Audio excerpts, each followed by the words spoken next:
are going to be on the red, or the blue side rather. And they're going to ban Varus on blue. Interesting, opting for the Varus ban away on blue side. I often see that being like a staple red side ban. Trundle going to be denied away from Cuz. I feel like Trundle priority has been super high recently, as well into a lot of the bruiser junglers, and obviously great into any tanks in top or jungle. Probably going to be the Pantheon coming through from Nongshim on the red side. You just see the Poppy taking away.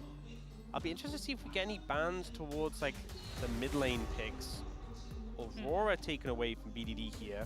Technically counts. But also flexes up towards the top lane as well. Yeah. And we've seen a lot of AP top laners be a really high priority. You know, we've seen the Rumble, we've seen the Gwen, we've seen the Aurora. All be pretty problematic and pretty high priority so far. Although it's obviously early days so far in this stage of the LCK. Viban as well, so not considering picking that. BD and Cuz were very good at Ahri Wukong, played it a bunch. Certainly could be something they look towards. We did just see the Wukong versus Vi, or did we? No, actually those are two different games. Never mind, but still, we did see both Vi and Wukong in our first series. Pantheon. And it's just going to be Gwen.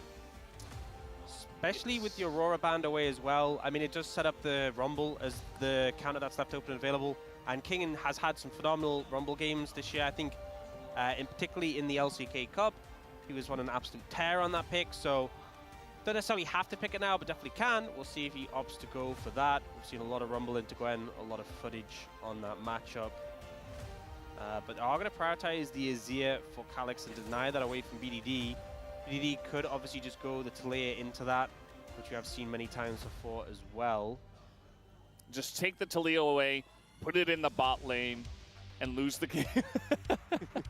But yeah, it's probably going to be BDD picking up that Taliyah. I'm sure they're very aware of that potential. Doesn't have to be. Yeah, I like the Xin Zhao coming through, especially with like the Trundle, the Pantheon, the Poppy, the Vi. A lot of jungle bans. They take that. You don't need to take the Rumble until you can take it on that third pick. So we'll pick up the Xin Zhao, denying the Xin Zhao Gwen, which is really annoying combo to play into as well with the double circles, the immunity. We'll pick up the Wukong, and now BDD considering options. Does hover the Yone, but he will just lock in that Taliyah to no real surprise. And now Rumble for Kingen. Again, no major surprises, I would say, so far. A lot of tier list picks, as we call them, just picking picks that are really powerful in the match. But the matchups make sense. You know, Rumble into Gwen, Taliyah into Azir. And both teams just kind of matching. And we saw a lot of this in round 1 and 2, where you pick up all of your top side in the first rounds, and then you start looking at your bot lane in the second rounds. Lucian going to get banned away from Duckdam here, and Alistar going to come as the counterpuncher. We saw a lot of R4 Alistar. Senna is another one that we often saw on R4, so I wonder if you'll see a ban away of that. Senna Nautilus still available, though Senna Alistar has been such a powerful combo. At EWC in particular, that was really effective. Yeah, just farm, just heal, just hang out, and she gets supreme protection as well. I feel like as well with the Nongshim composition, you know, Jiwoo playing something that can play a range, something safe into like the Wukong, into the Gwen, into the Taliyah would be pretty nice. You know, things like your Ezreals, maybe even like your Corkis could feel good. I feel like the fact that you have the Azir, you can just kind of play at a distance and look to poke a good amount into the enemy composition. Feels like the onus is more on KT to start the fight and engage. So I wonder if a ban goes towards one of those picks. We'll see. I will say Rakan's still open and available. Rakan pairs so well with Wukong, and you wouldn't really want to pick it as Nongshim, specifically because you're into a Taliyah, and I feel like Rakan into Taliyah is quite uncomfortable. Yeah. Although we have seen players do it before. You try to force it, but the Senna is available, and it just feels so good. Yep, R4 Senna comes out, makes a lot of sense, and you have that long-range poke available now to Nongshim, that threat at a distance. And yeah, you know, Wukong, if you get on top of the Senna, great, but she plays at such a distance that it can be a little bit difficult to find an angle in. Do want to get some extra engage in the support pool, and I think the Rakan does make a lot of sense. The only problem with picking the Rakan is that you kind of give the center a lot of license in lane just to kind of free farm. But I still think it's the best pick for those team fights, and they will take that one. Really powerful combo. I love the Wukong and the Rakan because you can clone. You can eat the clone, eat the Wukong, dump you in. It's so powerful. It's gross. Yeah. Is what it is. Yeah. What are they going to pair with it? I mean, they were thinking about the Ezreal. You could go Xayah, but it doesn't really fit the comp. I like Corki? Corki. Yeah, we saw a lot of Corki, particularly Ruler playing it. And it does a lot of damage in the late stages, has a bit more lane prior. I think particularly when you have the Rakan, which is a little bit softer in lane, the Corki has a bit more power just to contest the center a bit. You can even Valkyrie forwards, and Rakan could jump to you if you see an angle where the center's stepping up too far forwards. I think for Lehens, I feel like the more traditional pairing with the center is probably the Nautilus, but maybe concerned Nautilus feels a bit squishy into the enemy composition. Ends up going for the Leona. Leona used to be like a traditional counter to Rakan, but I feel like the matchup hasn't really been as favored for a long time. Just still feels a bit too slippery, a bit too hard to blow up, and we'll probably go those Merc Treads now. Yeah, I think Nongshim have this composition where you can play at range, play at distance, a lot of scaling in their composition, but KT have this nasty engage that they can layer. And if they got into Jiwoo or Calyx in these team fights, they're as good as gold. So I think both teams have a lot of strength, have a lot of things they can play through, and a lot of power in their compositions. Yeah, I kind of give the edge to KT. I have a lot of faith in them to pilot a composition that has this much agency, this much ability to be proactive. And yeah, there are parts of Nongshim's comp that can just kind of press buttons to push you away, like an Azir, like a Xinjiao, stuff like that. But they don't have the best setup for their Rumble.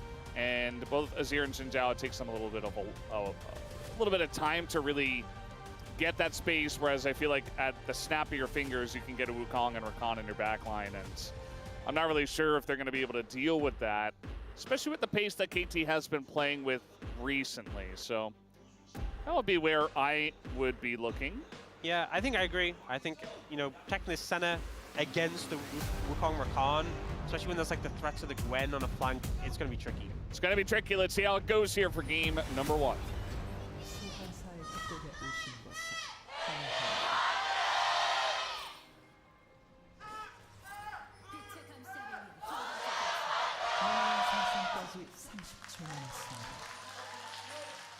All right, game number 1, KT versus Nongshim.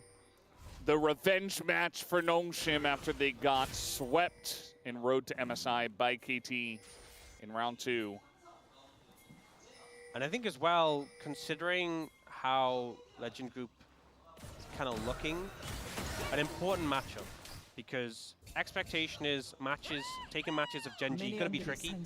You're tied in score at the moment. You know, we saw how close things were between these two teams. Whoever is 5th place in Legend Group is going to have to go through play-ins. You know, any win you get against a team this close to you in the standings, really valuable, can make all that difference. So, you know, you want to start this portion off after a break. You want to start it off with a win, but it can be so meaningful, especially it's only 12 matches round 3 to 5. It is going to feel short, it is going to feel concise, it is going to feel like each of these matches is so meaningful. And this one I feel like is one of the more meaningful matchups. Yeah, their match against T1 as well. T1 at the moment only a game win ahead of both of these teams, or a series win, I should say. So I think that's the thing, is when you look at the group, HLE have a pretty healthy lead. Gen G are miles ahead and also look very strong. But even though T1 are slightly ahead, T1 look really strong with that performance they've had at internationals. So even though they're not far ahead, I think it's hard to see them catching up on them. We never know, right?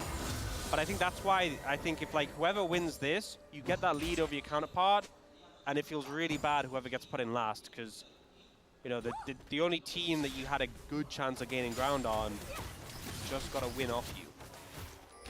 yeah, only thing I will say is that DK's nice peel here. Duckdom's still going to cleanse to get away, and it's Leona, so Lehen sets up a nice little play on the bottom side to get the cleanse, which is very good into Leona. But yeah, DK losing to Bro means that I'm sure a lot of our bottom tier Legend teams will be like, huh, well, there's not a lot of threat from down there if we do have to go into play-ins against those teams. Yeah, I mean, I feel like any Legend group going to play-in, you're still feeling pretty confident relatively, but you don't want to chance it. You'd rather just get the highest seeding and avoid that possibility. Especially, we've seen times before where maybe facing a team who has a glow-up, you know, unexpectedly can really throw you off, put you in an unfortunate position. Yeah. We've seen KT face that before when they picked T1 in that earlier round. Yeah, I'm sure they would like to avoid T1 as much as possible from here on out, after a bunch of losses to them in very important matches. Yeah, but even the point I'm making is that at that time, T1 looked really not that great, and then obviously it was down to the fact that Hobie had kind of been subbed in, and then but then they got Faker back and they still looked a little rough. But I'm saying, like, you know, if D+ suddenly show up, could look a little scary. So we'll see. Either way, we do see the swap come in from KT's bot lane going up to the top side. Got some threat on the King in here. Yeah, just a little bit. It's going to overheat, you know, do a bit of damage. Perfect also not very much enjoying himself. So yeah, just getting zoned away by the Senna mostly. And now we're going to have another engage here on a King, and a bit more damage going to be layered into him, but still no kill threat. But Kingen is very much being zoned away, and the wave is pushing away from him, so pretty rough. And he's going to go for a back now. I wonder if he might call for a swap here, or if he's just going to accept his fate and try to go back to the top lane. We see a TP in a bot, so that answers my question. Yeah, he wanted the Rumble vs Gwen matchup, didn't opt into the Rumble against Rakan and Corki matchup. Yeah. How's this here to defend his top laner, though? There are 4 Nongshim members here. The flash on in, perfect. Not in a great spot. He doesn't have his own flash, and he is going to go down. First blood given over to Kingen. And, I mean, they saw that teleport coming a mile away, but they did not expect the dive to come through, and Perfect is punished. Yeah, I feel like they kind of handled that maybe the worst way possible. Because the thing is, because Cuz came in, they were like, okay, we'll stay under the tower, and then they realized, wait, we can't do this. They back away. They end up getting caught away from the tower, so not much is even burned from the side of Nongshim. At least under the tower with the exhaust and perfect, maybe you're burning a few more summoners, right? Or getting someone's HP low. Maybe there's some threat of a turnaround. But here they're like, hey, we can defend this. And they're like, no, we can't. The Hen's commits the flash. No one even takes any damage, really. Yeah, they just elect to defend the middle of their lane instead. So I feel like that went possibly as bad as it could for KT. And Nongshim kind of put in a bad situation by that swap, managed to handle it, managed to bounce around in the right way. And Kingen now, pretty sizable lead since he was the recipient of that kill. Yeah, he's going to be feeling very good about himself. Perfect. Not the best spot for him. It's still early. We've seen Gwen's come back, you know, with a big team fight and stuff like that, so it's not the end of the world. Meanwhile, we did have Duckdom, who was kind of just solo farming top. You saw the wave was pushing into him, but he wasn't able to hold it for very long, and you see that G was caught right up to him. We get a stun coming down here on a Calyx. His level 6s are hit. Keeping that Azir as low as possible is going to feel good for BDD. Knocked him a little bit low on HP, getting harassed out here. G doing a good job of just putting the damage down. This is a frustration of playing into the center, is once you fall behind in terms of HP, you know, that long range plus the sustain makes it very hard to sort of gain anything back. Yeah. Tom would love to get a reset in and does look for a window. This is not a cannon wave. So he's just going to say, well, I'm too low, we don't have any vision, I need to back. And it's unfortunate, but that's just the way it is. So Nongshim's early game here, looking very smooth. Some good decisions early, some rough handling from KT. And I think when you have, you know, a composition like this, when you have like a Senna on your team, and you have a good early game, you're always feeling really positive about the outcome. G as well, 30 stacks already, feeling good. Is Zitalia making a move there? BDD threatening. There's a lot of ward coverage in the river from Nongshim, just in case anything was to come from it. Yeah, they saw him coming a mile away, so he just goes back to mid.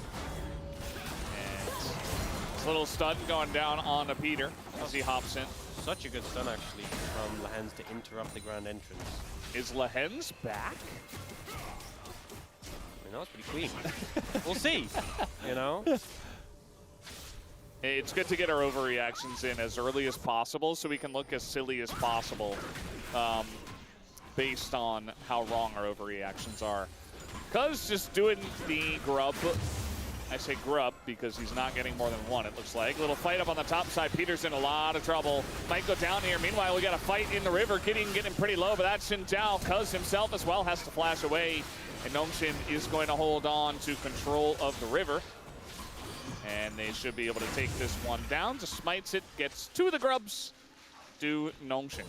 Yeah, Cuz starting up the grubs, and then his bot lane moved to match him. And I think kind of, as a result of them being too focused on their jungler, got caught up in things, the Hens finds a window to punish Peter. Which, I mean, I feel like because Dokkan moved a bit sooner, wasn't in range for him to dash to the Corki. Obviously, that battle dance distance a lot shorter when you don't have Desire, and does end up having to be in the flash there.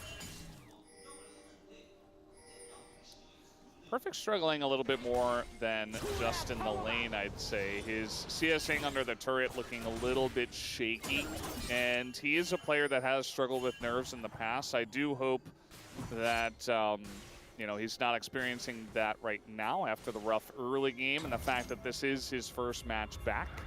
You know, hard to say. It's basically just conjecture. Well, gonna stop the back. Nicely done by Lehens as he's gonna go for a back himself. Did he actually stop the back there? By walking up? Well, Duckdom went farther away. Yeah. I mean, either way, Lehens holding the wave for his AD carry, doing the things he'd love to see. But, slow start already in this game, but I feel like Nongxin getting some significant edges, and with a composition like theirs, feeling good about that. Next dragon spawning up in 30, and it is Chemtech, so looking at some good potential souls. You see the Hens make this way in, and they have full information here of who's there. That's gonna go straight in onto both of them. Yeah, I mean, Rakan hard to pin down, Corki with Cleanse Flash, not the best targets to really find opportunity on. Yeah. But we'll get a little bit of poke. Peter doesn't have Flash, though. Yeah. Not gonna matter all too much. He now only has 3 dashes instead of 4. Yeah. All right, well, they're gonna get in onto him once again, but as you mentioned, Peter does not care. In fact, he was kind of baiting that. Meanwhile, in the top lane, Gio in a bit of trouble, but he is going to drop an ult, and he had his barrier, so has to use both of them, but he gets away. Exhaust used by Perfect in the trade. Now KT feeling confident, have numbers. Oh, the double knockup! BDD is back for sure, as now they're going very deep for Gideon, and they get in the circle. BDD collects his very deserved kill. And a very nice play down on the bottom side of the map here for KT. I think KT felt so confident in the setup for that. Nongxin kind of just hovering around. BDD finds a phenomenal angle there, and the follow-up is so swift. Dragon going to be the reward here. And suddenly that stable early game we saw from Nongxin kind of in the bin. I feel like BDD's seismic shoves are magnetic. Like, he's hitting every single one. Yep. Calyx has got hit by everything. He just hit 2 people on the bottom lane. And it's another Mountain Soul. Yet again, and another trade in the top side. You will be okay. Yeah, I'm not really vibing with this decision to have the Senna lane against the Gwen. It's certainly a decision. Not one that's going super favorably. We've seen times before where we've had AD carries lane solo against top laners. Sometimes like a Jhin or Kalista. Senna not as equipped against a Gwen, I would say. And here is that shove, the double. It was perfectly placed. They did both run onto it. He just read them. He just knew. They had no idea he was there. I mean, he had snuck down. And so maybe that's why they were posturing a little bit more forward. Now it's really only that top lane matchup where there's a lead for Nongxin. I mean, mid's got a tiny lead, but it's not really that relevant. We'll see what Kingen can do with his advantage. If that Rumble can remain relevant. I feel like that's a problem whenever you play into Gwen, is that any lead you have feels great until it doesn't. And eventually, at some point, Gwen just does Gwen things. Oh boy. Here we go. We got the heal coming in. There's the wall. Might be forced to flash here, Calyx. Nope, just gonna dodge the knockup, and now he gets charmed as well. Bit of damage does follow up, but Calyx smartly will hold on to his flash as he did not need it. Not gonna see the solar flare hit in the middle, but Cuz gonna be forced to use the Cyclone as they continue on. But they're so deep in the jungle, our Nongshim, as they do get the kill on the Cuz, but they're gonna feed Perfect one himself, so he feels pretty good about that personally. Yeah, giving the kill over to the Gwen does not feel good, but now Kingan's looking with the Leandry's in pocket. Oh, if Perfect had face check, that would have been, I think, just death. Yeah. I think definitely death. A lot of aggression comes out, and in that topside play, I think the goal was just to get Calyx's flash. They really wanted to make him flash, and he just refused to, so a little bit unfortunate there. They are not looking for it again. he's just not flashing. Hey, he's just not getting hit by anything. Very nice flash, big time, aggressively, and BDD, he gets a shield, but he's gonna hit the floor at the same time. Calyx styles on the two of them. Oh, saving his flash for that moment, and he gets so much value out of it. Gets the solo kill in the 1v2. And BDD won't be feeling too hot about that one. All right, we got the equalizer down, but Perfect, there's nowhere for him to run. He's being chunked out by the Rumble. Kingan picks up his second kill. Huge win from the solo laners of Nongshim. Back-to-back solo kills. And suddenly things feeling really good for this team once again. I think Kingan played that all-in really intelligently, threw the ult down, and the Gwen Shroud meant he didn't immediately get aggro until he jumped in. We'll see this replay here. Calyx dodges away, sidesteps twice, and then here dashes in, flashes over the shove. Because BDD has aggro, can just clean up the kill. Oh, yeah. Well, I think you guys know what he said there. And this follow-up, too. I mean, Perfect, this is not the first time he's tried to stay alive in this area of the map. Yes, the Shroud goes down, so he doesn't immediately have aggro. And then when he goes inside the Shroud, he's immediately set up to overheat and just demolishes him so quickly, because the Equalizer, when he enters the Shroud, it can start ticking, and he just does so much damage. Yeah. And he has the phase rush too, so he gets in, gets out. Very strong rune, it feels like nowadays. See a decent amount of phase rush. Movement speed is OP. It really is, and on Champs where it's easy to proc, it's just like, it's so good. Yeah. It feels so nice. Game not over, but Nongshim in a very comfortable lead at the moment. Looking to pressure underneath this turret, this time on a Kingan as the entrance will come down. And we got a follow-up of so many members here. Peter does a very nice job of tanking up as even dodges that, but he's going to be left to die. Jiu by himself, though, in the pit is going to have to flash away straight into the arms of Cuz, who wants that kill, and he will have it.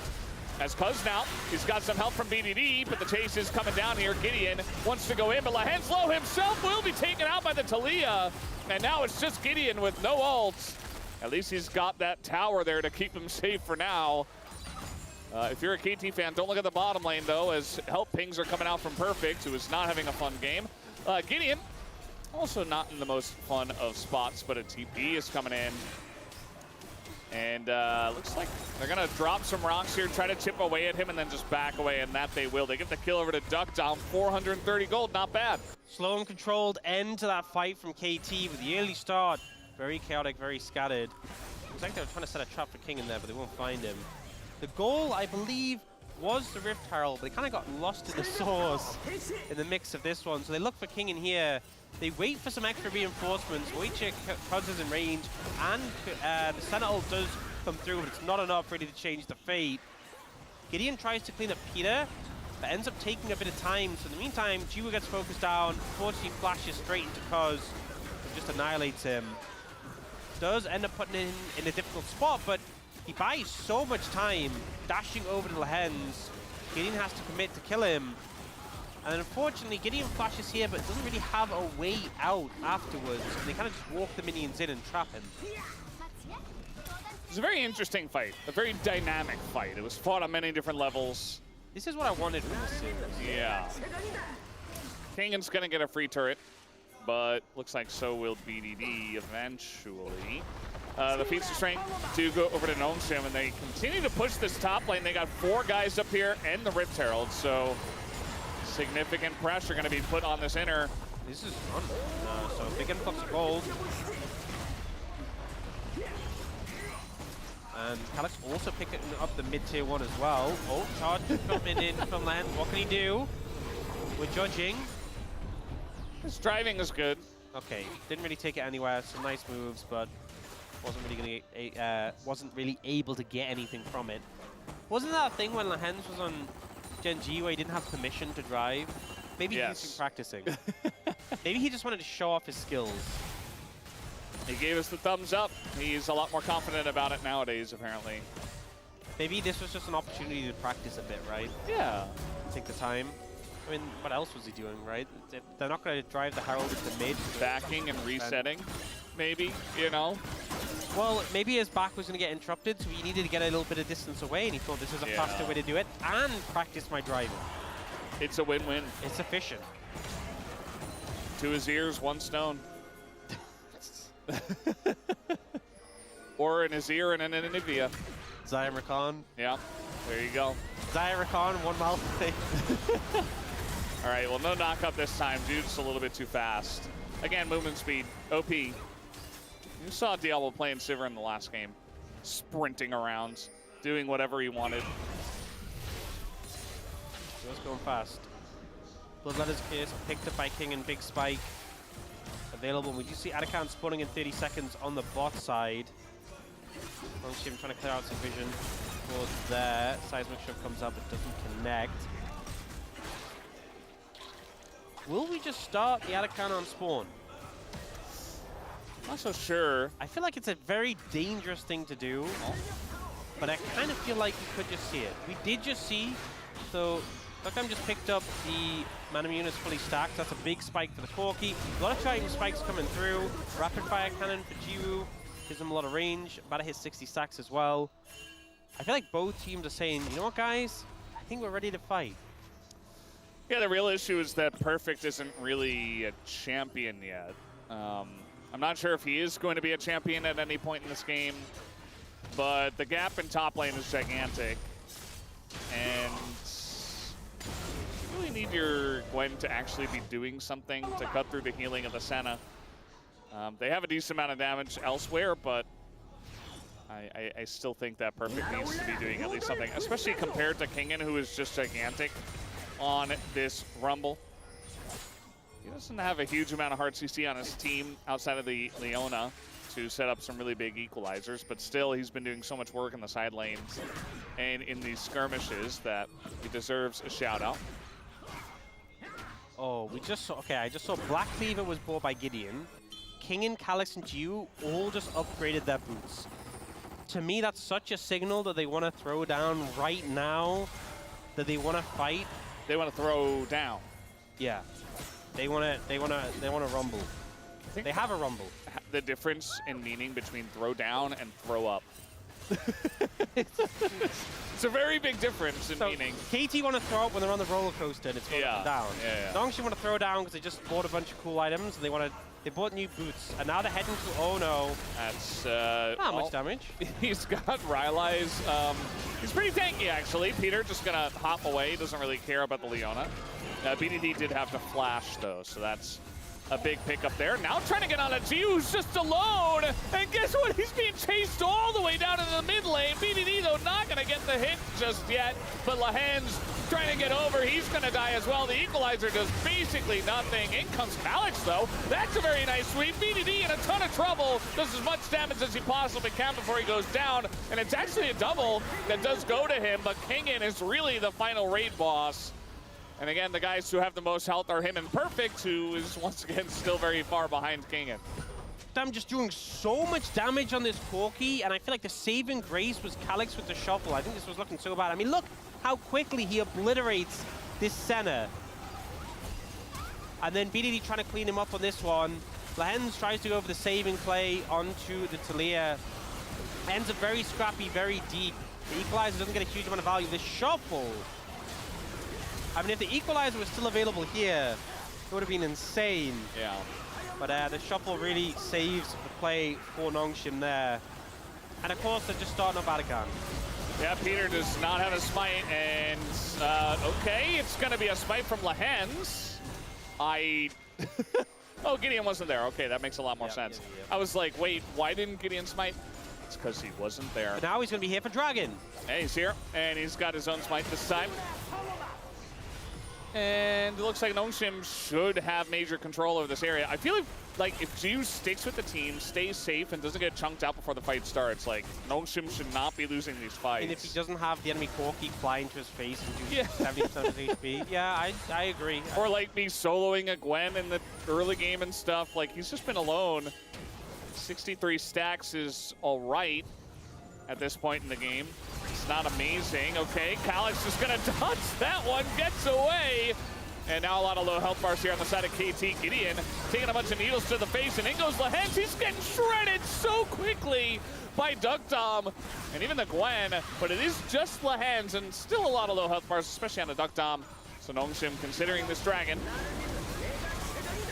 Gideon gets chunked. Yeah, it's a bit more damage into Gideon. He's getting a little bit too low. Look at the poke damage coming out from this guy. He walked out of the shield. He walked out of the shield. He died to the Dragon. BDD's like, okay, now he's zoned away. They don't have a smite, so we can just take this. No! The early smite from Cuz gives the free gift to Kingin and his friends. What? There was no other jungler there. That has to be secured. What a game. What a game. I love League of Legends. I'm locked in for this. So this was very chaotic, and the flash from Peter, a little bit off for Calyx, was a good reaction from him though. And the thing is, Lehens ends up very deep in this and does end up getting focused down. But so much damage is done by Nongshim from a distance. They have so much poke, so despite losing a whole member, a lot of damage is done to KT, limits their fight chance, and a lot more sustain on the side of Nongshim. And then here, just a flame spinner tick, I guess? Yeah. It looks like 1236. 미성아, 잘해라. Said, do well. I'm not sure to who, though. Oh, to Gideon. He's like threatening Gideon. He's like, play better, buddy. Or at least that's the vibe I sensed. Classic Lehens. And yeah, it was at 1236, and then the smite is 1200, so yeah, one flame spitter, just 36. It's enough. The thing is, right, that was kind of crumbling under no pressure because there was no jungler anywhere near. Cuz didn't need to smite at 1236. When there's an enemy jungler there, sometimes you have to take the leap and smite at 1236 and hope that it syncs with someone else's damage and yeah, you know, it drops as you smite. Oh, not again. No, Jiu, not like this. No, he doesn't have his flash, and they're just hounding him down. It's just a free kill on Asena, and this has been happening all game long. I feel like Nongshim are playing as a 4+1, right? For real? It's crazy. Oh, and the knock up into the knockback. It's crazy from BDD as well. I feel like Nongshim are playing as a 3+1+1. Oh, make it more, BDD. He says, I will win this game. I don't care who the other players in this game are. I feel like Nongshim are just 5 individuals on the rift, completely separate from each other. 2+1+1+1. 2+1+1+1. What are they? I mean, BDD, if he's gonna hit the shoves, he's gonna get the kills. And KT, just find the winning series of plays. Just hit your skill shots. It's that simple. It's the Korean advice. Just hit the skill shots, win the game. All right. I mean, this is pretty unforgivable. He's hit by himself. Yeah, and then here, so the tower's dead. Everyone, look, that tower's dead. You know it's dead. So you're walking up. Okay. Now he's dead. Great. And then, why are you walking up as well? He says, let's go Baron. But then...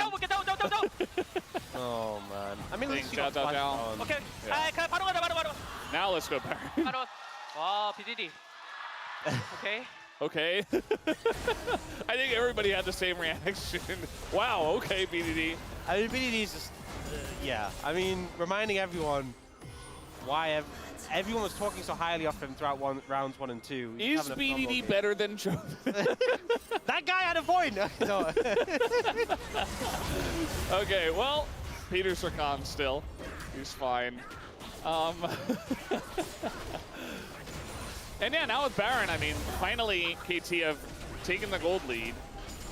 I think they had it earlier on. Here comes BDD again. That wall is going to trap Lehens a little bit. These Leona, I do wonder if they have the damage nearby. I can't quite overextend here. Probably a smart choice with Calyx standing right there, level 16. Lehens hasn't gotten solo picked yet, so maybe it's his turn. A 1+1+1. Yeah. Could happen. I need the full separation. I need to see the lay. Everyone just entirely by themselves. Yeah.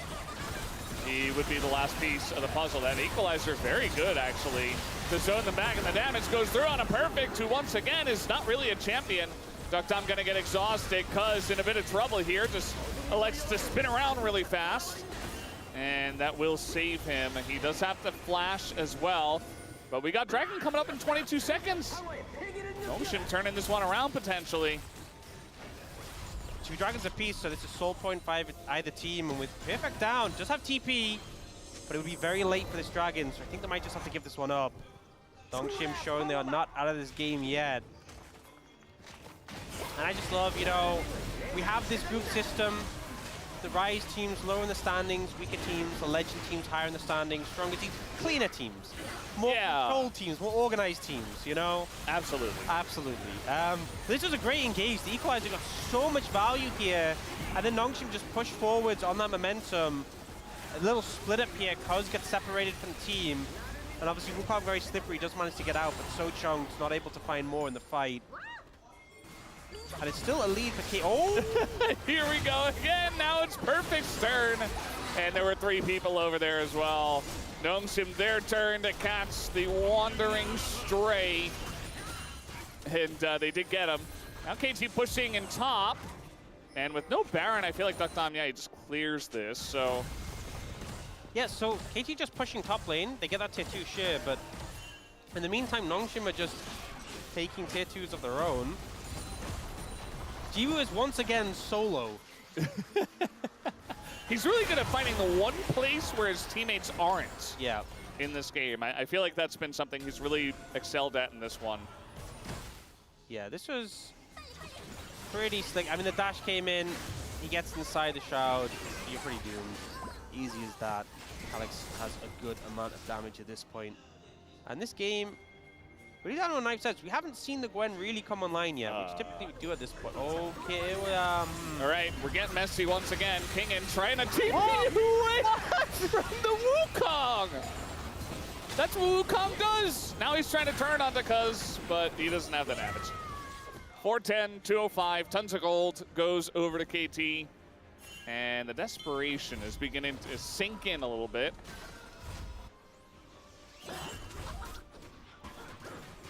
Yeah, I have no idea. Break it down, Ox. You're very smart.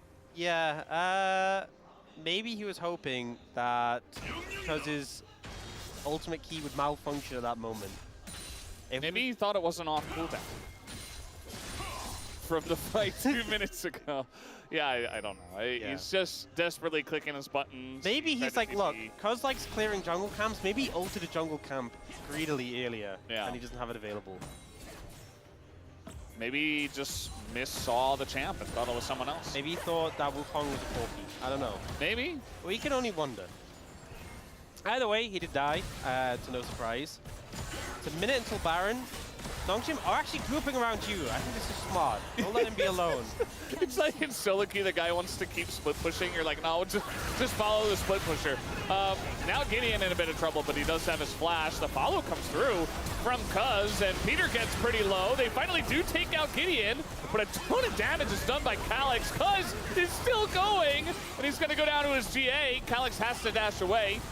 But Cuz is going in for more. He's got to cycle him back. And they want Kingen, but the Sonyas, they're just taking the damage and they don't care because they just want to live. They're not going to get it. They're not going to kill Kingen. It's not going to happen. And the range from Jiu is gigantic now. He's actually a turret. Lehens still looking to go in, but Doesn't have any follow-up. 4 versus 3 in favor of Gnome.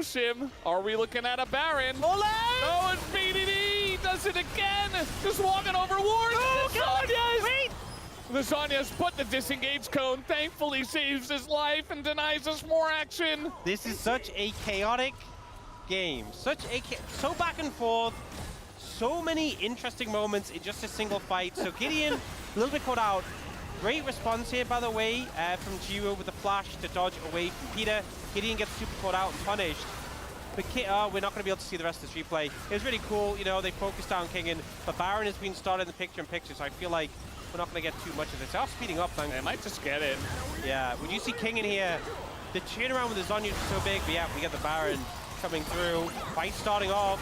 Yeah, I mean, they're trying to keep them around and get something going, but Gnome are pressing the escape pod at this moment. Ingo's BDD's going so deep for this one! And he's Zhonya's and he flashes, but he's still dead! It's way overextension from our KT mid laner, but now into the back line, they're very exposed. Cuz with a 3-man knockup, it's gigantic, but Kingen is just more fed, it looks like. Trying to do the damage, they get the knockup, Duck Time gets away! And it's actually KT who win the fight without BDD. Calyx still on the chase here, gotta be careful. He wants one soldier, but he's not gonna get it. And he's just desperately chasing. Look at the little corgi! The corgi running away! And you're not gonna kill a cow? The knockback! Oh, he gets it done! KT eats them!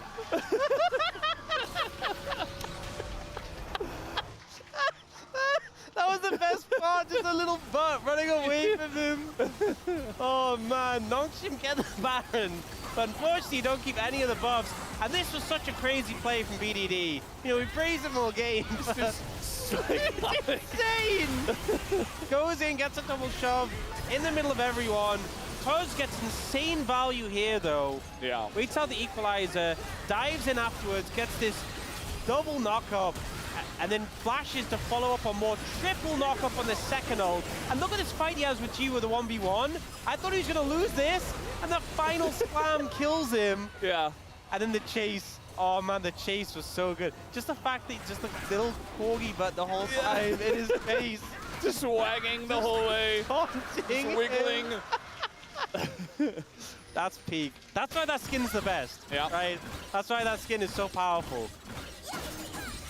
And now we're getting the Supreme late game. Like, Perfect is almost a champ now. And this Corki is... Oh, he went Bloodlord. How much? I mean, with full the build, that actually probably gives a good amount of AD. He's gone, like, normally we see, like, a bit of a transition to crit after, like, the initial items. 375. He has, I mean, he has a lot. But he has a lot of health. This is a very... He's like 4,000 HP. Guys, this is like a bruiser Corki. He actually has so much health. So just... This is crazy. This is... Black Cleaver. It's actually pretty difficult to kill him. I think it's like just Kingen who can do it, really. I guess Calyx as well at this point. I mean, Leandri's value is pretty big from Kingen. There's going to be a lot of burn there, but it's still, yeah.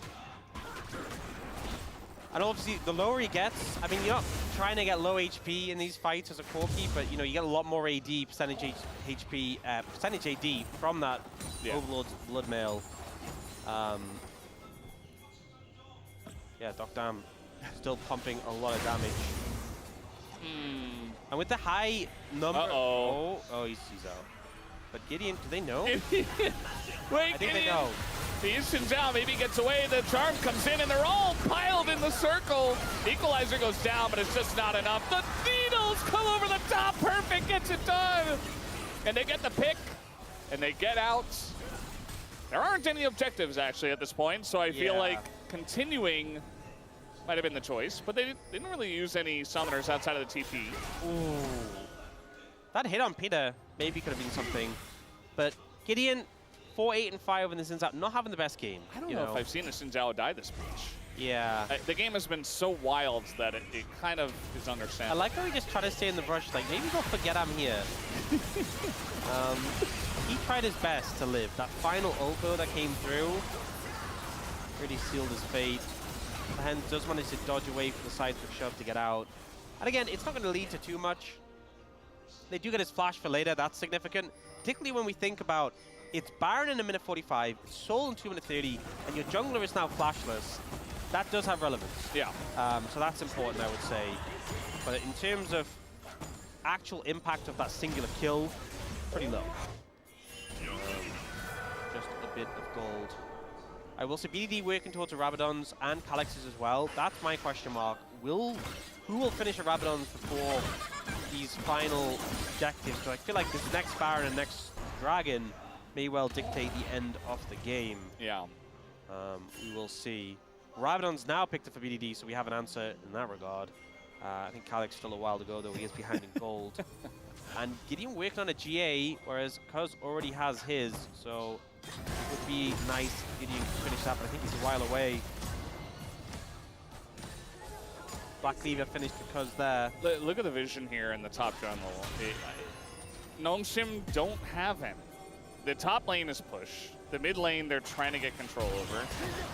But they're going to have to get some kind of vision, or they're just really not going to be able to challenge this. Without a Xinjiao flash, they might just try to force a fight. As you can see, they're really pressuring as much as possible in mid to try to get this positioning, but BDD gets the free push, he gets a wall down as well. He's coming over the top, here he goes. Jiwoo in a bunch of trouble, and there's no threat onto BDD, really down goes Jiwoo. And that's going to be a gigantic pick. This Corki is absolutely massive. And Cuz continuing to chase, Calix is all alone. And I think Perfect can handle this. Calix just going to flash away, might just die to minions eventually. And the Baron just only spawning now means that, you know, they don't really care about this guy, but they might pick him out. He gets out, but no jungler. And I think they just got to give away this Baron anyway. But that is significant, because if he died there, they wouldn't have been able to defend Dragon at all. If you look at it, I think it's still maybe doomed. The Baron's obviously gone, but there's like 4 seconds between Gideon spawning and the Dragon spawning. They needed Hex Gates. Yeah. They needed Hex Gates for Gideon. The Hens is moving down to get vision. We'll see after the replay how that goes. But Jiwoo is just too far forward. You know, you're a Senate. Why are you the one on the front line? He has so much range. Even with Seeker's Arm Guard with Flash Barrier is still dead, and as soon as he goes down, I think the fight is doomed. So, a bit, all I can say is poor positioning from him, especially into a composition like this. But here, Nongshim have got their setup. You can see the rest of the team heading over, and I do think that Calix surviving there actually was a difference maker, because he would have been still dead at this time if he died there. Yeah. So, yes, they lost a lot of gold there. Yes, they went down in Baron. Yes, they're behind, but they're here to try and defend. Boy, here we go again. No, Jiwoo! He's dead again! Meanwhile, the Perfect's going very deep in here. He's going to get knocked up, and he's really not the threat. He flashes in like assassin rock thrower Talia. And Kingin on the run is the only one left. I think KT finally did it. And yeah, they're just gonna get a kill here at the very end. Triple for Duckdom, and KT win game number 1 of this best-of-3 series. We could have 2 more of this, guys. It's 41 minutes in, and KT, they've finally done it, Ox. I mean, I feel like Duckdom's Corki was just monstrous. BDD had so many great shots. Cuz on the Wukong, an absolute masterclass. I feel like Kingen tried so much to turn that game around on the Rumble, but it just wasn't to be, and some critical errors at critical moments for the side of Nongshim there. A crazy game, though. A chaotic game. Very fun. Kind of what I'd hoped for from this. Yeah. A peak Legend Group game. But, yeah, KT showing why they managed to find victory the last time these two teams matched up. Definitely having the edge in this one. The question is, can Nongshim bounce back in game 2? I think it's definitely possible, but need to sharpen up from some particular members. I think Jiwoo getting caught out a little bit too much on that center. Yeah, maybe a little bit too much challengers. I'm really not sure. I mean, we just want the old Jiwoo back, who was carrying his team and stuff like that, but this time he did a little bit too much of the opposite. So yeah, definitely have to shore that up a bit. Duckdown was insane. BDD was actually a madman.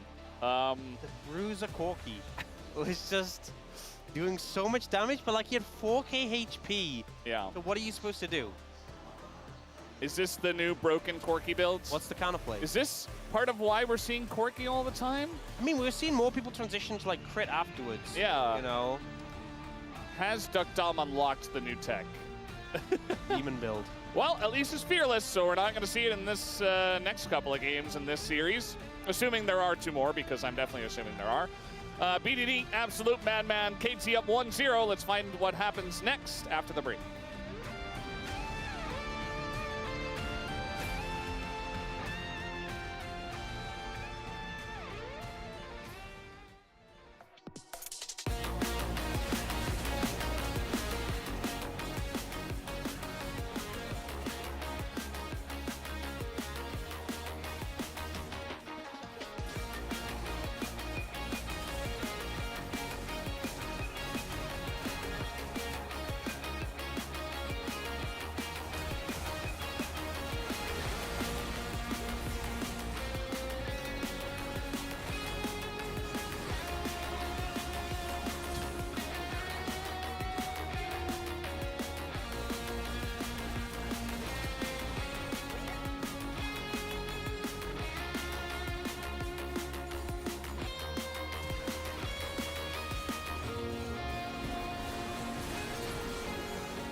레오나부터 살짝 물게 나.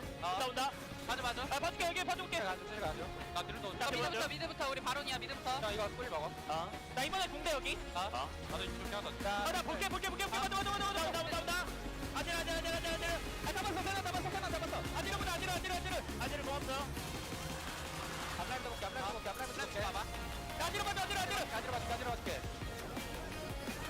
나이스. 여기 럼블. 천천히 가볼게. 끝낼 수 있으니까 어차피. 이쪽으로 나 가인. 잠깐 같은 장면.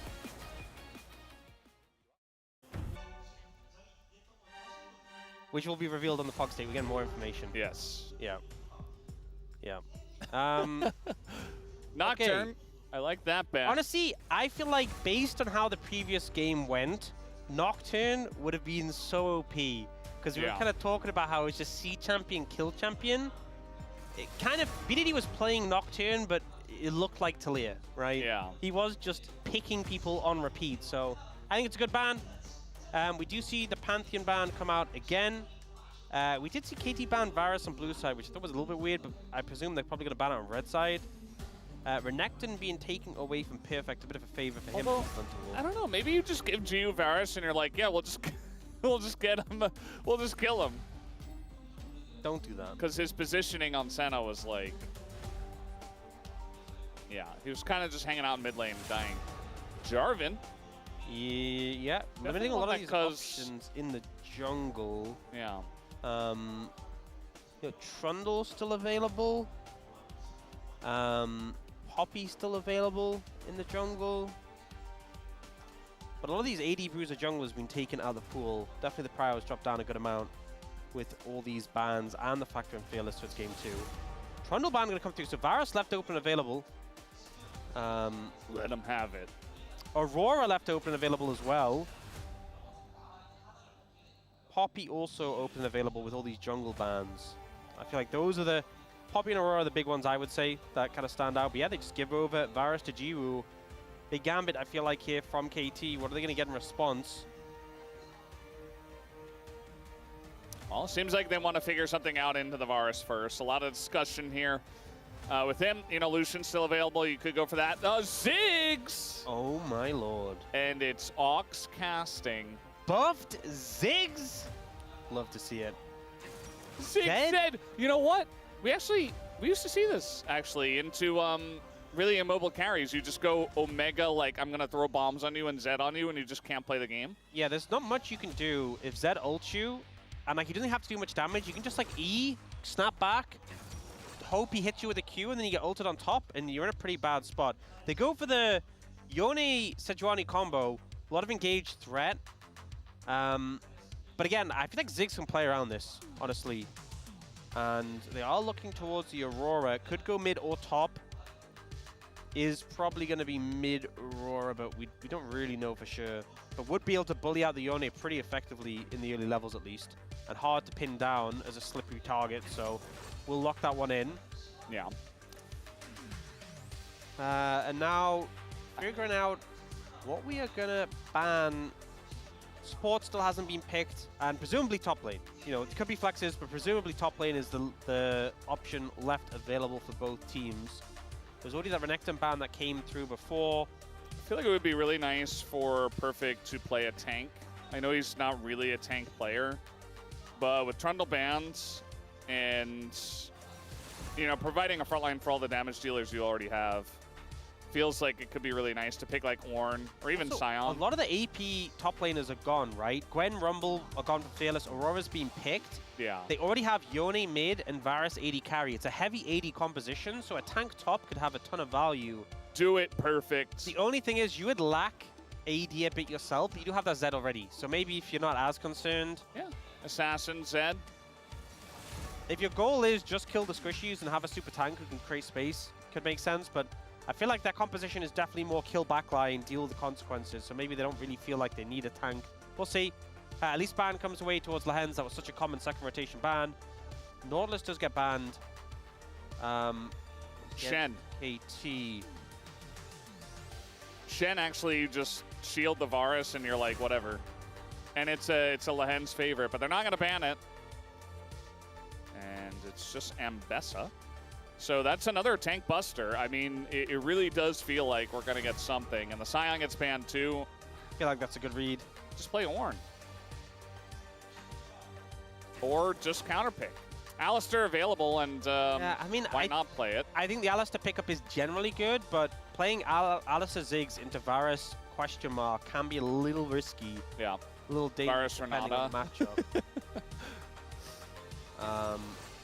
Camille comes through. That's something that provides that threat, could shred tanks, and it is going to be the Shen, to no real surprise. Should have banned it. So a lot of dive threat coming through, and it looks like they might just go the Yorick. Okay. This KT comp is getting a little bit wacky, little bit all over the place. Is this the dip in the roller coaster? Are we going over the edge now? Yeah, this is, Well, see, Nongshim's comp's pretty straightforward, right? You have the long-range poke of the Varus, you have dive buddies, double melee solo lanes with the Sejuani, the Shen on top. It's so straightforward, so easy to play. KT's composition, you have this mid jungle who want to dive the squishy backliner. You have Ziggs who's trying to play the alley-oop. You have Alistair who's there, I guess. Yorick is not there though. He's side laning, but against the Camille might have a bad time. I mean, I guess with Maiden he's going to have a good time, but what if he gets ganked? Then he's going to have a bad time, but also well, he's not really going to help in team fights.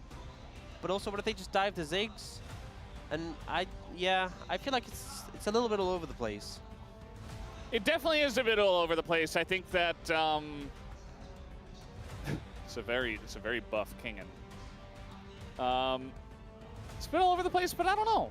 Like, that's been KT all season, and it's been... You want to say it, don't you? It's all over the place, but they picked Ziggs, and Ziggs is cool, They right? picked Ziggs, and I like Ziggs, and Yeah. the Ziggs Zed is fun. They should have banned Shen.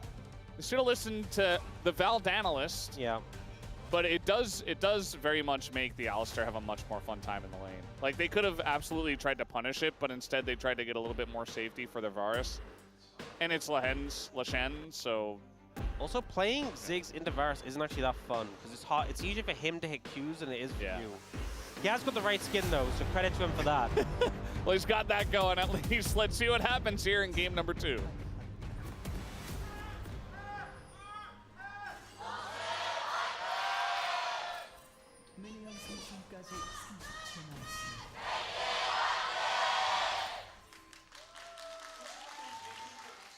Alrighty, game number 2.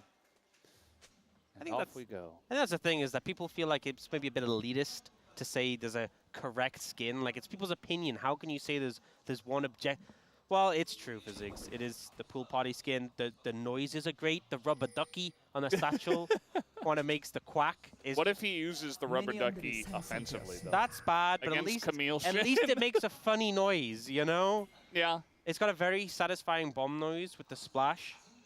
That's true. A lot of people use like Arcanist Ziggs. I don't, you know, it's a nice skin, but I don't really like the noise, like the kind of like glassy sort of. It's just not as good. Everyone knows funny skins are the best skins, right? Yeah, like Corgi.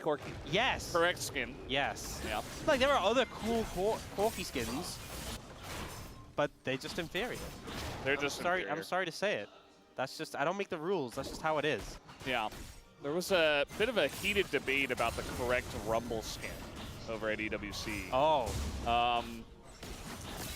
Super Galaxy seems to be the go-to for most people. That's the default. That's kind of the default skin. As Peter just going to headbutt here. But Atlas was very much in favor of Rumble in the jungle.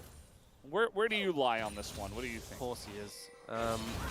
I am of the opinion that you should definitely play Rumble in the jungle when you're playing Rumble in the jungle. I think that's the cultured approach. That's a little bit confusing because if you're playing the skin, you're playing Rumble in the jungle. No, but if you're playing in the role jungle... Okay. So, not Rumble last game was played in the top lane. But if you are playing Rumble... They're diving the Ziggs, by the way. Ignite comes down and a flash away. That's first blood going to the Varus. It is traded back. And Duckdom has TP, but so does Gio, and there's a lot of... Meanwhile, we had a solo kill in mid, actually, which we totally missed during this dive. Wait, BDD's nearly... I mean, BDD's nearly got combo. He can kill him. All right. 2 more autos. 2 more autos. 1 more. Oh! Yeah! Peter smacks him down. Can't milk those! Wow, what a start.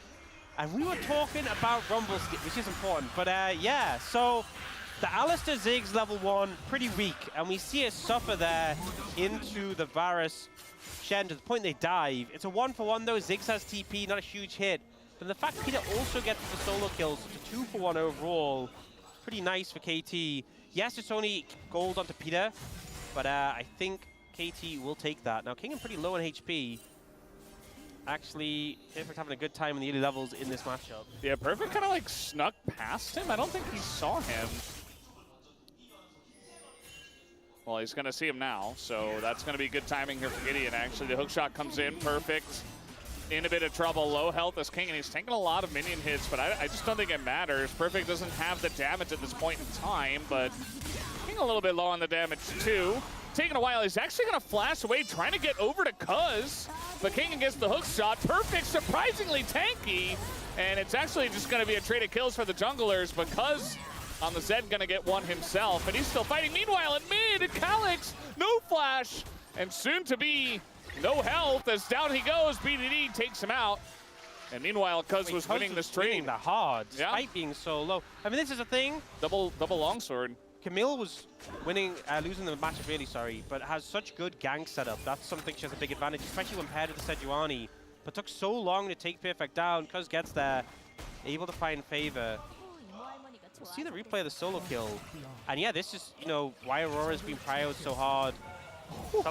So much bully potential, especially for a melee champion. And here, Peter just finds an angle. That Hex Flash was unnecessary. He could have just walked. But still, regardless, it's about Aura, Ox. It is about Aura. Wouldn't get it. Yeah. Finds his way in, able to take out. Good. Good. Good. And of course, saying Peter's name. This is a phenomenal start to the game, honestly. And you know, the comp I said was a bit all over the place. Early leads can make any of those issues go away. And especially if they start to get the ball rolling, Gio is going to feel so uncomfortable playing into a Fed Zed, a Fed Aurora, a Fed Ziggs. And it really... We're going in here once again. I mean, it's double knock up into stun. But look at Duckdom. He's going to land the satchel, but he's got a Zed nearby. Unfortunately, it's not really enough damage. Oh, Cuz going back in. And now maybe Lahen's in a little bit of trouble. Didn't expect the turnaround. Peter gets the kill, unfortunately, but still a big one for the side of KT. And Gideon can't do anything because Gio is so low on health. KT are just, they're still going up on the roller coaster. Yeah, the patience are way out the front there because it's really effective. And he is so strong. He the early passive damage from the Zed combined with the triple longsword, he actually just has so much damage when he gets in and gets some autos down. Uh-oh. Here we go. Ult is down. Alex going to take that electrocute proc as well. This is a nightmare. That's a TP from Peter. Just in case Calyx was like, you know what?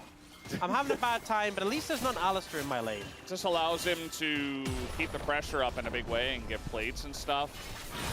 The tempo is huge. As we'll take another look at the bottom lane fight. Yep, so Peter goes in, finds that nice slam there. Dufdum's trying to play safe away, uses the satchel to buy time for Cuz to get in. And here Cuz is patient, waits to taunt out, gets the auto into Jiwoo, and then it's like, hey, we can just kill the Hens, it's got no cooldowns. They do a good amount of burst, and Gideon's toying with the idea going in, but thinks, I don't have damage, I'm a Sejuani. Yeah. He had to unleash the Giant's belt if he wanted to do some damage, but unfortunately... Yeah. Can't do that. Not this game. And yeah, I really like that BDD just immediately slammed the Aurora. He's like, okay, you want to play Yone into me? Go ahead. Solo kill into leaving the Ziggs alone, which is very easy to do. And roams from Peter, which is pretty common nowadays, just for the follow-up kill. BDD is a menace in this game. Just gonna walk up, but no real follow-up. Because the Q also gonna go wide. Bit of extra stun power comes in from Peter. There's the satchel, just to help out his buddy. Yeah, did use his satchel before for poke, and then got taunted by Lahan as a result. Yeah. Maybe needs to be a little bit more conservative with that. Some good dodges, though. He's a little bit low on the mana department. Yeah, and Jiwoo has a ton, so... Can kind of walk up here, but... Oh, gets the level up with Lost Chapter, though, so it should be fine. We'll just clear the wave, has TP to get back if needed. Hit down in terms of farm, otherwise doing fine. And ideally, as with any Ziggs game, hopefully get some access to plates a little bit to get some gold. Cuz moving on the Grubs. Grubs with Ziggs, always a good time. All right, little ult on into BDD. And BDD just going to drop his own, just in case. Yeah, it was a bit of an expensive one. But make sure he is in a safe position. Doesn't want to give any kill opportunities over. And it is going to be triple Grubs for KT. And with how much BDD's winning lane, with the fact you have a Yorick, with the fact you have a Ziggs, so good to get these triple Grubs, actually. You know, some games it's like, okay, we got triple Grubs, whatever. This is a great triple Grubs game. It's really insane. I mean, the amount of damage they're going to do to turrets without the Grubs is gigantic, so... Just a little extra bonus. And the ult and the pressure from Calyx not really helping out. It feels like Gideon's been kind of scrambling around the map trying to help every lane, which never feels good as a jungler. You know, like he got there late to the bottom play, like he was trying to gank top onto the Yorick. That kind of didn't work out because then Cuz got the kill, and you know, every lane is bleeding in a sense. I mean, the Varus is doing okay, but like they lost that one fight, so it's a bit rough for him. You know, it's not like even if he went mid, I don't even think they kill BDD with their current damage, but nice zoning here from the bottom lane of Nongshim at least. Yeah, flash to flash there. I think Lahan's went for a taunt flash and Tom was able to read it and get away. Ult was burnt, so I think Tom just ulted to clear the wave. That's one of the things with Ziggs, obviously very good at being able to play defensive when needed. Peter is moving up to cover. Ziggs still zoned away here. Yeah. Sometimes you can solo a Ziggs. This is not one of those moments, although that is going to be the change going down on the Duck Dom. It's just extra damage, and he's so low on mana that doesn't really have much presence in this lane. So Cuz says, well, that lane's kind of screwed. I'm just going to take the dragon instead and get all the objectives. Yeah, Peter made a roam down bot just to try and help cover Perfect, and did end up costing a decent amount for his bot laner. Do you see him holding the wave here now? It looks like a swap's going to come in. Perfect's going to grab that. They're going to move the Ziggs down towards here. You get the dragon though, and I think KT pretty happy with the lead they have with the objectives they're picking up. In a comfortable spot. Yeah. Could get another Mountain Soul in this one, which would be crazy. That would be 4 in a row. No, we want Infernal Soul, right? For science. Yeah, I just want you to be a little bit focused here. Just make sure it's not Chemtech, because that is also a possibility. I'll do my best. because I know you're watching the Ziggs very closely. Oh, Well, he has a satchel, and guess what? If you save it and use it defensively, you live. guys, how broken is Satchel, by the way? How broken is that ability? Did you hear the rubber ducky too? That was so cool. It was so great. It's just such a powerful ability when you don't throw it to do like 60 damage to the enemy team. That's what I'm saying. That's what I'm putting out. That's what I want to be appreciated. But great moves there, you know, to mitigate that. The fact that, like, this is how I think Shen should be played. Like, you commit to a play, you oh no. Well, he doesn't seem to have his satchel back, but he's got a lot of friends, as Lens is trying to kill Duckdom by himself, but he's got Peter to help him out there. Kingen getting pretty low as well.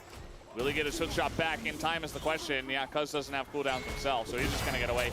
Another stun is going to get dodged, so it's just a bit of damage. A bit more from Cuz. It's just a lot of health traded here. He'd even love to do something. He's just sitting here with ult, flash, full health, but he's just a Sejuani again. Yeah, but good moves there from KT to respond and be in position to counter that play. Lahen's hung around. Poke there onto Perfect. Once again, Jiwoo laning against KT's top laner. Not so much fun. Yeah, I think that's how Shen should be played. Like, you ult proactively to go for the active dive play. Yeah. But Lockdown played it well to disengage. And mid lane is just, it's never been fun for Calyx. Just can't put out all the fires. Yeah. Notion don't have enough fire trucks. They don't have the ability to do it. Yeah. Peter could have, you know, hex flashed over the wall and cleansed for no reason, but instead he's just gonna back. Yes, he could have done that. Thank you for pointing that out. That was an option he had. He elected not to. I wonder why. It would have been cool. He's got a farm aura, you know. Luden's picked up for the Ziggs. Big one-item spike. Obviously helps with the wave clear, which he doesn't need that much help with, but just the extra poke comes in. A lot of one-item spikes coming through at this point. Across the board. Ghostblade completely as well. The Andrew's picked up. Do you have Herald spawning about a minute 40, Dragon in a couple of minutes? We'll see what setups we have for this. Again, Nongshim have a lot of dive, a lot of threat in that regard, and a pretty cohesive 5v5. Whereas KT, they have this Yorick. You don't always want him to be in team fights, but it is into 4 melee champions, and he tends to do better into melee champions, so maybe some value. Maybe they will group him a little bit. But they have, like, the mid-jungle, who are this dive threat. They have the Ziggs they can throw on top. Goodbye. 550 gold from that, so a big injection. Despite the fact that Jiwoo has a 35 CS lead, they're even in gold. Can you get away from this one? That's not going to work out. Peter is trying to follow up here, but Calyx is going to take a bunch of damage. And Peter with no flash means that the follow-up is not quite there. This dive has been brewing for a little while. And here comes the Shen on top of it. He's going to try to drop the ghoulie wall, but he's got 2 people on him. There's the permafrost into the ult, and down will go Perfect. I love how Duckdom comes over and he's like, "Don't worry, I got you, bro." Just ults the way. He's trying to catch up in farm. He's 39 behind. No, I respect it. Don't get me wrong. It's just very funny. It's just very funny. Perfect's like, my backup has arrived. Yeah. Yeah. You definitely have a team that is certainly focused on helping you out. Yeah. Definitely Sure. not just eating your lunch while you're getting bullied. Hey, it keeps the tower alive for a bit longer. Yeah, not much you can do in this situation, especially with the flash to follow your flash. Just a little bit doomed. Yeah. Good plays from Gideon. Finally is able to, it feels like, get a very important gank down. Had a kill from earlier, but that was kind of like the 1-for-1 trade. Does look like that tower did go down anyway a little bit later, so again, stalled it out, got some farm for Samba, didn't keep it alive for long. Not really sure about this play here. They're bringing the Yone down into bot lane and trying to push into Duckdom, who did also TP himself. Cuz also here, 2 people in the ghoulie wall. That's an offensive satchel that comes in, but now an ult from the Zed on top of Lahens. He flashes away. It's enough to get him to safety. And the follow-up not quite there. Now the chains are going to come down as Duckdom is trying to do the damage on the top. So is Jiwoo. 4 seconds on Zig's ult. Look at BDD. BDD coming in from the left side. Peter, he's got his ult up, and there comes the Zig's ult on top of Lahens, and the damage is there. They just have oodles and boodles of damage. And they finally do pick up the two of them. That's going to lead straight into the Ocean Drake as well. The chase potential was there. You could tell Duckdown was pinging his ult, waiting for the timer. The cleanup comes in, and a second dragon going to be picked up for KT. Nongshim with the overextension there is punished swiftly by KT. It was just so predictable. I mean, just like the mountain so telegraphed. again being predictable. Yeah, of course. Yeah. Tries to get the satchel back there. Unfortunately, doesn't get the angle for it. The ult comes out from Cuz, isn't able to finish off Lahens thanks to the taunt flash, but 2 members already low. You're not really in a position to fight. They ult the Yorick, but he's just so tanky and he heals off the Gromp as well. And then this chase down, like Aurora's coming down off the side. They're trying to turn to threaten to, like, they don't actually want to turn in the fight. They're just trying to threaten KT away. But they just end up being caught out regardless. And now with a 4,000 gold lead to KT, they feel so comfortable. The mid matchup's been going super well. Jungle matchup's been going amazingly. Look at that CS lead that Cuz has here. It just feels like such a big mid jungle diff right now. Yeah. Well, they're going to try to send it here on the Rift Herald. Duckdom is going to satchel once, but he's only got one of those. Now he's got his team to follow up, and there they go. Duckdom super low, though, as the taunt goes in on a Peter, and the front line is being peeled away at BDD super low as well. 2 kills go to Nongshim as Kingen over the wall. Might just die to the bot, though. Goes way too far. The rest of the team is doing the Rift Herald. Do stay back on the objective, and yes, they'll get it, but they're not going to get the eye.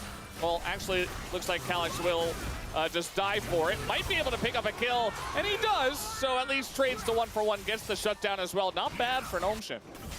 Yeah, honestly, all things considered, Nongshim do okay in that one. They managed to get the eye. They do trade down in terms of kills, but considering the deficit they were in, Duckdom just a little bit overextended here. Does get a good satchel, create some space, but is followed up on after his flash. Takes so much damage. The team has to do so much to keep him alive. It means Peter goes down, BDD goes down. But in that ensuing fight, Jiwoo is not really in position to follow up. Gideon is miles away. Kingen goes down. Not sure what he was going for there. And then able to clean up on the low health bars. This Zed so effective at just sliding in, executing targets. That satchel there, that was not okay, Doctor. Illegal. Illegal. And you could hear Ziggs as he was dying, just screaming, no, no, no, no, no. Just save it. He's dead. He's dead anyway. The only person you can kill is you. And if you put it between him and you, he just goes little ducky quacks and you're miles away. Quack. Yeah. Yeah, got to play for the 100% play for sure. As now trying to get in on to Cuz, as of course we're fighting because why not? Ult comes in on a Peter, and he's going to be very tanky. Calyx not really able to stick around, but they have the numbers advantage due Nongshim. I say that though, as Mikhails comes down on a Peter, and now BDD chunking him out a lot. There's the backwards satchel. As here comes the Camille, and guess who doesn't have TP? It's perfect. He's very behind the play. Trying to get on top of Peter probably, but I'm not sure if Kingen can just... Okay, he's just going to ult straight onto the Ziggs, but the damage from the Vars is going to miss. There's a satchel, but it doesn't quite matter as they just have too many threats. Oh, dead! Picks up 2, but the shutdown is there for Lahens. Meanwhile, BDD goes back in. He says, give me the 1v2 any day of the week. And Perfect's like, yeah, I'm Yorick, I push mid, and so does my maiden. Wait, pushing 2 lanes at once! That's some multitasking right there. Perfect doing all the work, but Cuz and BDD in the fight. Monstrous performance from those two. Being tough. Yeah, get him, Peter. And he just leaves. Yeah, he's just supervising. This was a little bit chaotic. Of course it was. Yeah. Ult comes down early for Peter to stop the damage coming through. Does knock away Gideon. Ult comes out. There's so much out of Peter. Yeah. Ambitious satchel, I feel, from Duckdam. And then we get this long play coming through. Kingen says, I'm going to kill Ziggs. Goes to the flash ult. Good interruption from Peter. Satchel cooldown is back up, and the timing is good to get some space, but he dies anyway. And then Cuz flies in, gets 2. BDD with the jump over into the follow-up for another. I feel like this mid-jungle just doing so much for KT this game. Both of them with humongous leads over their counterparts. This entire gold lead is just mid-jungle. Yeah. It is, only. And there's some leads for Gnome Shim in the other lanes, but it doesn't really matter because Cuz and BDD are just so far ahead. It feels like old times, you know? Look, real talk, right? Perfect's job is kill towers. Doctum's job, kill towers and poke. Peter's job, CC people. That is just all they're doing, right? And KT, the rest of them, Cuz and BDD, they're the ones actually killing people. Yeah. So they're picking up a lot of golds, and you know, there's a lot of threats for Gnome Shim where if they don't dive very deep, like onto the Ziggs, he's just going to shred your entire team, and it's going to be a big problem. So they have to go deep, and that just means that the cleanup power of Aurora and Zed is just going to eat you alive, as we saw in that last team fight. Meanwhile, Perfect is just doing the dragon. Guys, do not start Atacon against this column. This is really bad. Okay, well, he's going to TP on over. The Atacon has, in fact, been started. The flash on in, and Cuz, he's 100-0, but look at the damage that comes out from the Ziggs. Everybody is just burning down, and the Aurora as well. Ox, they started the Atacon against this comp. Guys, yeah, even if your health doesn't get that low, it shreds your resistances.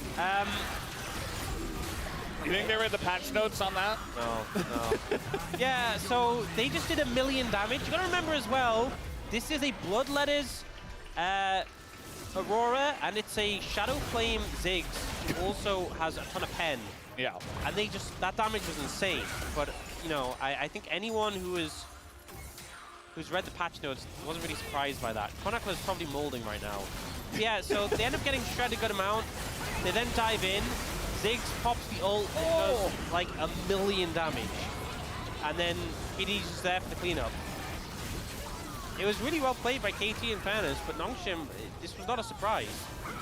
Yeah. I think they could have started it and gotten the TP out of Perfect, and that is the fine play. That was actually okay. Yeah. But you have to back away. Let the stacks drain off. And then even if, like, KT started, let KT build up the stacks on them. They don't have good tanks to tank it, and then you re-engage on them. You have great engage. It's fine for you to give them a bit of space. In the end, so they end up having a bit of club, and now KT pushing up. They will kill this tower extremely fast. Yeah, tower's gone, and okay, saving it for now. Down will go the inhibitor as well. The autos from the Ziggs. Will the inhibitor go down? Okay. Yes, it will. Mountain Drake now is going to be started up by Cuz, which makes a lot more sense than just Perfect. But that's just fine. Yeah. Feels like it's a really rough spot for Gnome Shim right now. We are seeing 3-level lead for Cuz in the jungle. He is extremely strong on this Zed. A 70 CS lead? 80 CS lead, sorry. They don't have the numbers to say how much CS lead it is, so I have to do the math live. Yeah, a little tricky. They should do that as well. Just why do we have to work it out ourselves? True. Yeah. At least they have the gold there between the players as well. Yeah. So that helps a little bit. Yeah. But yeah, the minion diff, they don't have that. They should do an item counter as well. So it says, okay, what's the item difference between... Yeah, true. The amount of times casters have been like, oh, he's on about 2.5 items at this point. It's just like that hesitation because we have to do it ourselves. Yeah, also real talk, some items are like, you know, some items look cooler than other items. You're like, oh yeah, this is like... Like Magi Soul Stealer with 10 stacks on BDD? Yeah, but that's like, okay, that looks like a full item, but it's like a cheap, it's really cheap. Like, okay, what BDD has right now, this is fake 4 items, okay? Because it costs as much as 3 items, but it's like got the power of like 4 items. Yeah. Because you have the active of the Zhonyas, which is what you really care about. And then you have a Medjai's with 10 stacks, so you get the movement speed. So like it kind of feels as good as having, it's not as good as 4 full items. I'm not going to say that, it isn't, right? But considering it costs as much gold as 3 items, it feels like, it's like 4, that's why I said fake 4 items, you know? Yeah. It's kind of an OP spot to be in. This is the sort of spot you want to be in when you're like, this is the big fight to end the game. You know, maybe if you're like 1 dragon away from Soul, you know, maybe if there's like an open inhibitor in mid. Yeah. Maybe it's like 25 minutes into the game. These and are some Baron's good up. examples. Yeah. Yeah. All of these conditions when it's a great time to have this exact build. Oh, like right now. Yeah, BDD, you know, historically has always been really good with item decisions. Oh, no. Oh, that was, yeah. I thought Cuz would just ultimate and kill him, but no, apparently not. Showing immense restraint. Yeah, Doctor went the Void Staff a little bit. I mean, it makes sense, because again, they want strong items now. He doesn't have that much gold. Rabadon's very expensive, but I wanted to see the Rabadons. Cuz is just hunting people down now. Like, they're just running around the jungle looking for people. Oh, look at Jiwoo! Oh, Oh, he's so dead. yeah, he is Omega dead. And down he goes, non-surprisingly, as Cuz, he's going to get out as well. He even gets McHale's by the Alistar, and Kingan's like, oh, my job was to target one person. We got a triple kill coming on in. Doesn't look like it'll be a penta, but it should be a quadra if they give it to him. And nope, it's going to go the way of Duckdom, who gets zoomed in on by Jonah Strong. And it's been a absolutely wild series, but I think, unfortunately, guys, it looks like it's going to come to an end now. 26 minutes, 27. Very fast second game here for KT. They don't even need the Baron. All they needed was this really cool composition with tons of damage. Peter going to stand still and Aura Farm right in his face. 2-0 here for KT tonight. Yeah, I mean, we saw the 3-0 in the road to MSI. Question was, would that remain the way it was going to be between these two teams? And the answer is yes.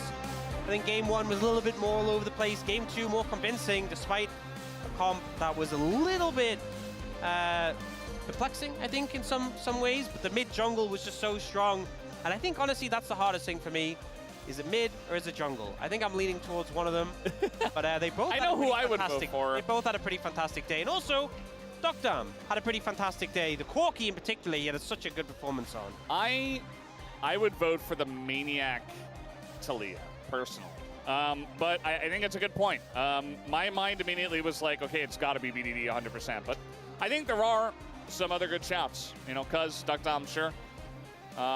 Although I think Duckdom kind of fell out of the race in game 2. Yeah, I think so. Duckdom, there's a strong argument if it was play of the game for game 1. Yeah. But I think both BDD and Cuz played so phenomenally across both games. I expect to see everyone voting for either of those two. Yeah. My suspicion is it's going to lean towards BDD, but I do hope that Cuz has some votes because he definitely deserved it. He had a great performance. Maybe it is Cuz though. I don't know. You never know with the votes for both of them. I mean, that game 2 composition, I feel like was live or die by the Aurora and the Zed. Yeah. And they lived by the Aurora and the Zed. And I will say, Nongshim died by the Aurora and the Zed. And multiple times. It came true. Yeah. Live or die, just depends on what side you're on. And KT, the scores may be the same, going into the Legend Group 10 and 8. But the form is definitely not. I think KT looking to rack up some wins and start to climb higher in this group. We saw early on bit of a crazy dive coming out from Nongshim that ended up backfiring a decent amount, with Peter going for the solo kill onto Jiwoo. Just Alistar thing. There's a little fakey. You walk away because actually when you're too close to people, it's harder to hit the combo than if you're the right distance. Yeah. I realized it at the exact same time as you, but that it's actually such a cute little interaction. Peter knows. I imagine he's got thousands of Alistar games under his belt. And it's funny, like, he had a great game. Game wasn't even really about him by the end of it all. Game wasn't even really about Ziggs either.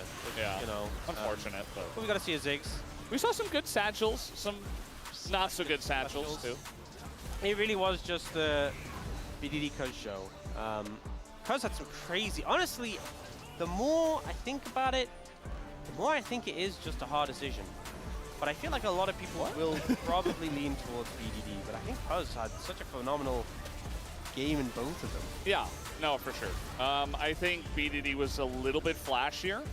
He got like solo kills. He had like insane plays on Talia, like the walls and stuff. But like the Wukong as well for Cuz was crazy. Multi-man Wukong ults. He kept finding like key members. He kept a lot of fights alive, for sure. Yeah. And then obviously Zed was really good. Yeah, I feel good with my decision, but yeah, I think both of them played really well. Yeah. And then here, this was just the guys. Let's just kill Jiwoo. The flanking Yorick, and then he flashes so he doesn't get hit by the Ziggs.